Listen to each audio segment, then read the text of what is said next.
in a way, it's a little bit different than cutting an adult's hair, because the kids today like the real casual, more like the casual type of look, the surfer look, not that real kept look. It's more like a wash and wear type of haircut. But at the same time, you have to realize what Shane here is, he understands how to keep his hair healthy, because I've already talked to him about how the hair health, right? We know what to do with our hair.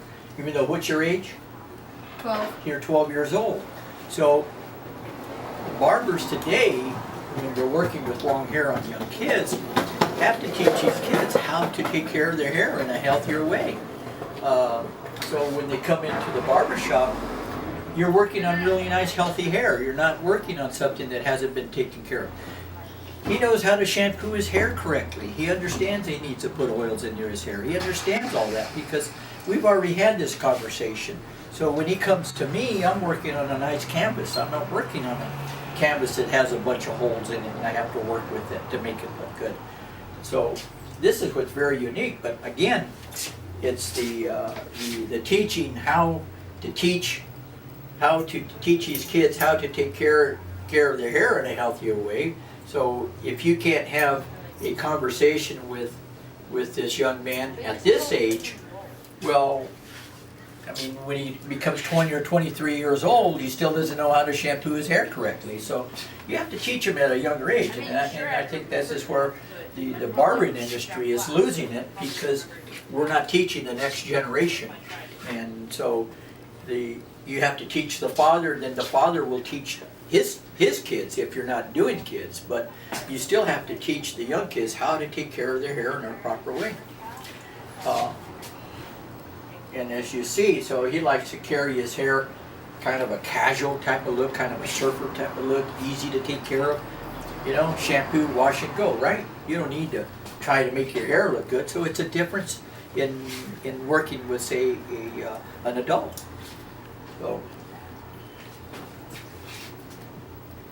So you see he has these little curls here we were talking about earlier, and some of the haircuts.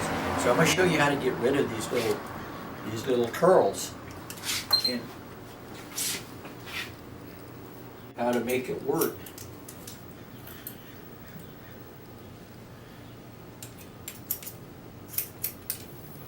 And the techniques are not too much, they're not too different.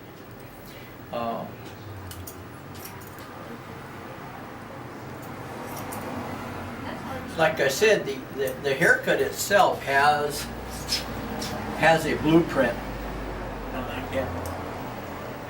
But instead of digging in, I'm not doing the deep tapers. I'm not doing this. I'm going more of a casual type of look. And as you can see, I'm leaving it kind of full, so it's not real tight. And we come in here, because you see how these curls are right here like this, we kind of want to smooth that out just a little bit. So I'm going to take a razor to this one little area. These areas that have that razor, and then in the back we'll clip it down just a little bit.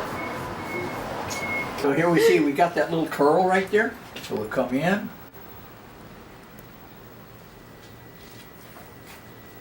Again, it's pulled the opposite direction, like so. And you're just working in that one little area. Remember what I'm saying as to how you take that hair and you're extending it in the opposite direction, and when you're cutting, because we don't want that curl to come out, and let's say we take that hair and we pull it in the opposite direction, now we're shaving it like so. See how this, visualize this being a solid, and then this is, it's cut down to that. So when it comes back, the cut is underneath and it takes that curl out. Okay.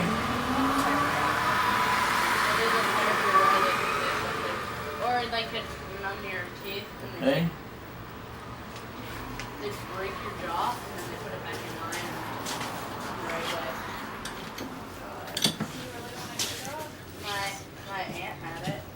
here. Just turn your head this way. I mean,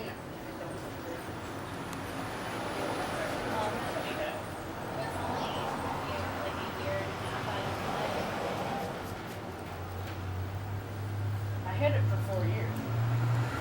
Or no, 3. You did?